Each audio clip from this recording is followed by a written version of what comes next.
जय हिंद बच्चों, welcome back to Spark Education video. और आज के इस टॉपिक में हम बात करने वाले हैं फोटो इलेक्ट्रिक इफेक्ट, जो कि हमारा 37 आउट ऑफ 50 है। इसके पहले वाली वीडियो में हमने बात किया था बेटा डुअल नेचर ऑफ रेडिएशन, जिसमें हमने ये बताया कि भाई जो मैटर्स होते हैं वो डुअल नेचर शो करते हैं, एक तो पार्टिकल नेचर, उसके साथ साथ में वेव नेचर। तो पार्टिकल नेचर्स में हमने बात किया था, उसमें ध्यान दीजिएगा कि photo electric effect, Compton effect के बारे में बात किया।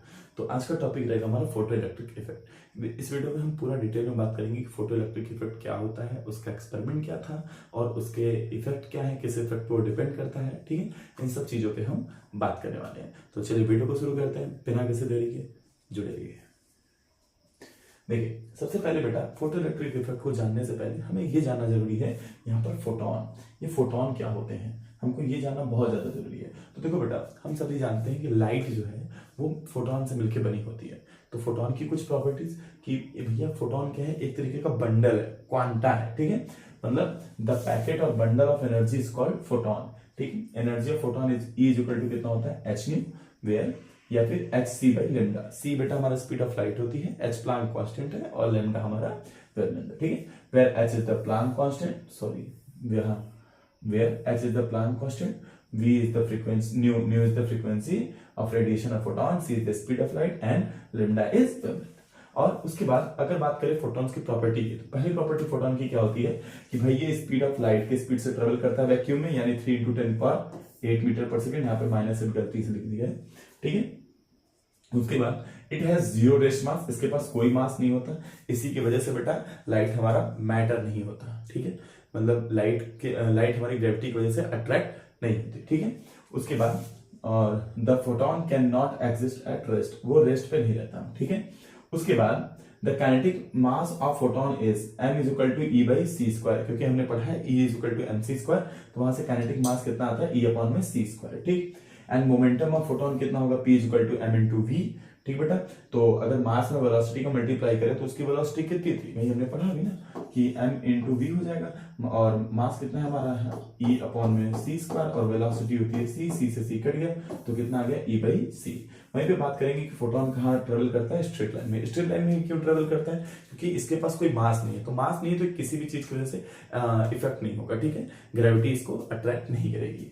फिर energy of photon depend upon the frequency of the photon, energy किस पर डिपेंड करेगी, फोटोन की फ्रीक्वेंसी पे। ठीक है, क्योंकि हमने यहाँ पे पढ़ा एनर्जी बराबर कितना है, एच न्यू, न्यू क्या है, फ्रीक्वेंसी ऑफ फोटोन है। ठीक, एंड वहीं पर अगर आगे बढ़े हम तो यहाँ पे देखेंगे कि जो वेवलेंथ है फोटोन का वो अलग अलग मीडियम में अलग अलग चेंज होगा। क्यों बेटा, क्योंकि अलग अलग मीडियम में उसकी वेलोसिटी अलग अलग होती है, और अगर वेलोसिटी चेंज होगी बेटा तो मीडियम तो वेवलेंथ उसका चेंज होना ही है। ठीक, फिर फोटोन ऑन इलेक्ट्रिकली न्यूट्रल, ना ही इस पे कोई पॉजिटिव चार्ज होता है ना ही कोई नेगेटिव चार्ज होता है, न्यूट्रॉन की तरह एकदम सीधा साधा होता है। फिर ये हमारा डायफ्रैक्शन भी दिखाता है किसी परफेक्ट कंडीशन में, लाइट का डायफ्रैक्शन हमको देखने को मिलता है। ठीक है, इसलिए हम इसको थोड़ा पढ़े हैं, लेकिन उतना अच्छा डायफ्रैक्शन इसका नहीं होता, क्योंकि हमने भी diffraction through the single slit में हमने इसको पढ़ा है एज कंपेयर टू साउंड। देखो डायफ्रैक्शन के लिए कंडीशन है, डायफ्रैक्शन के लिए कंडीशन ये है बेटा कि जिस चीज का डायफ्रैक्शन कराना है ना, उसका वेवलेंथ जो है उसके आसपास का ऑब्स्टिकल्स होना चाहिए जिससे वो टकरा के आए। ठीक है, डायफ्रैक्शन के लिए।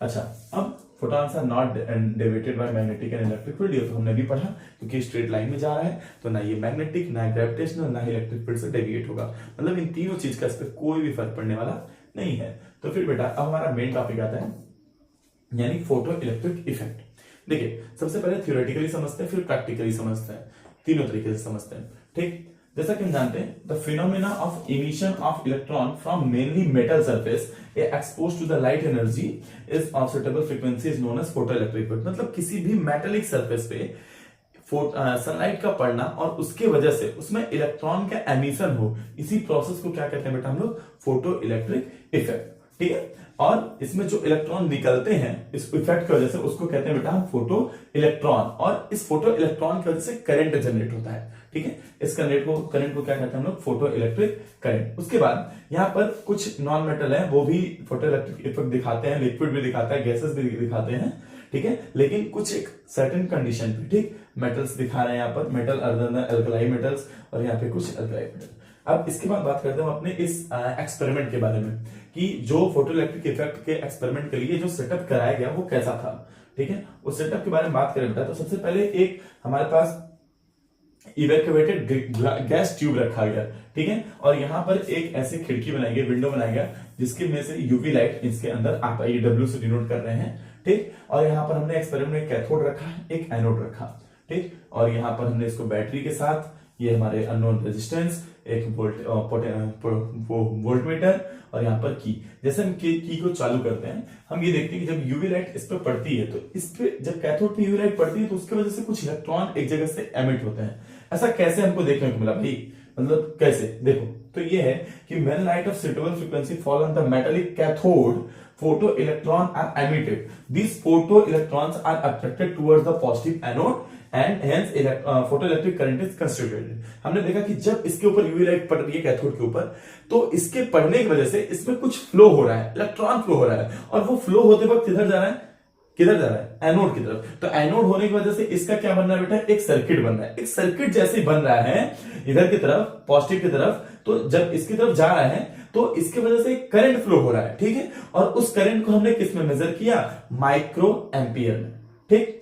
आगे उसके बाद लेकिन यहां पर कुछ ऐसे कंडीशन है जो इफेक्ट कराते हैं हमारे फोटो इलेक्ट्रिक इफेक्ट को। जैसे effect of intensity of incident light on photo electric effect. सबसे पहला है किस चीज का इफेक्ट पड़ता है बेटा, कितनी इंटेंसिटी का हम लोग लाइट उस पर डाल रहे हैं, ठीक है। डायरेक्टली प्रोपोर्शनल है ये इंटेंसिटी जो है, वो फोटो इलेक्ट्रिक करंट के डायरेक्टली प्रोपोर्शनल है। इसलिए देखो उसका ग्राफ एकदम सीधे जा रहा है, मतलब जितना ज्यादा इंटेंसिटी बेटा उतना ही ज्यादा उसका फोटो इलेक्ट्रिक करंट, ठीक है। For a fixed frequency the photo electric current increases linearly with increase in intensity of incident light, fixed frequency तक।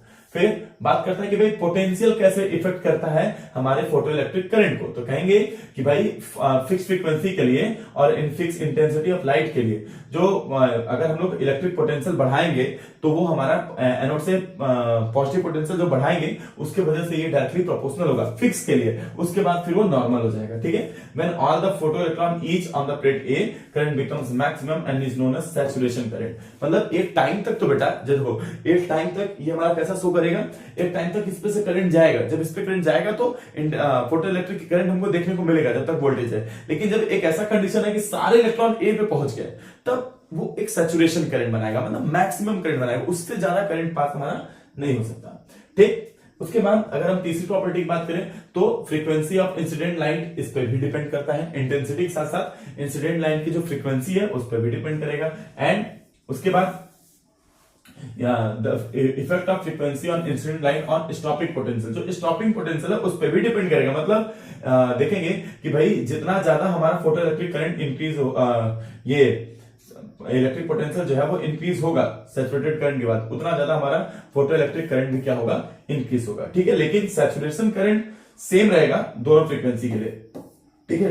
अलग अलग frequency of light incident light है, तो फ्रीक्वेंसी चेंज भी करेंगे उसके लिए भी सैचुरेशन करंट बदलने वाला नहीं है। देखो VS2 अलग पोटेंशियल के लिए अलग बना, इसके लिए अलग बना, लेकिन सेम सैचुरेशन करंट सबका क्या आ रहा है बेटा, सेम आ रहा है। जबकि हमने ये देखा है कि V2 जो है वो V1 से क्या है, बड़ा है, मतलब V2 फ्रीक्वेंसी न्यू है वो, तो न्यू2 जो है दूसरे वाले का फ्रीक्वेंसी पहले वाले से क्या है बेटा, बड़ा है, ठीक। लेकिन पोटेंशियल जब डिक्रीज कराया जाए या फिर जीरो के आसपास लेके जाया जाए, तो फिर से फोटो इलेक्ट्रिक जो करंट है वो डिक्रीज करेगा।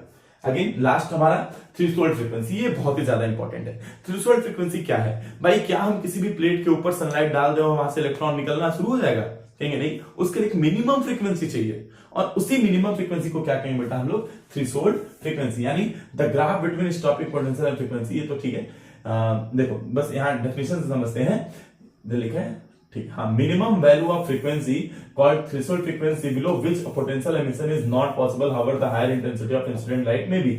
मतलब इंटेंसिटी ऑफ लाइट चाहे जितना रख ले, अगर मिनिमम उतनी फ्रीक्वेंसी नहीं हुई तो फोटो इलेक्ट्रिक इफेक्ट नहीं देखने को मिलेगा, और उसी फ्रीक्वेंसी को क्या कहेंगे लोग, थ्रेशोल्ड फ्रीक्वेंसी, ठीक। तो अब इसके लिए 4-5 लॉ बनाए गए हमारे फोटो इलेक्ट्रिक इमिशन के लिए। पहला लॉ ये था कि भाई मिनिमम वैल्यू ऑफ फ्रीक्वेंसी होना चाहिए, यानी थ्रेशोल्ड फ्रीक्वेंसी से ज्यादा होगा तभी फोटो इलेक्ट्रिक इमिशन होगा, अदरवाइज नहीं होगा।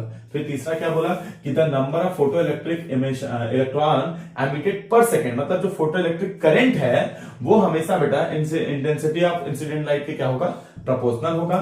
फिर maximum kinetic energy of photo electron is directly proportional to the frequency provided to the frequency in above threshold frequency. मतलब क्या कह रहा है कि जो मैक्सिमम काइनेटिक एनर्जी होगी वो डायरेक्टली प्रोपोर्शनल होगी बेटा, या डायरेक्टली डिपेंडेंट होगी किस पे, जो थ्रेशोल्ड फ्रीक्वेंसी के अबव जितनी फ्रीक्वेंसी होगी, ठीक है। उसके बाद the maximum kinetic energy of photoelectric is independent of intensity of incident light. मतलब मान लो एक मैक्सिमम काइनेटिक एनर्जी पहुंच गई या काइनेटिक एनर्जी पहुंच गया थ्रेशोल्ड फ्रीक्वेंसी के बाद, ठीक है।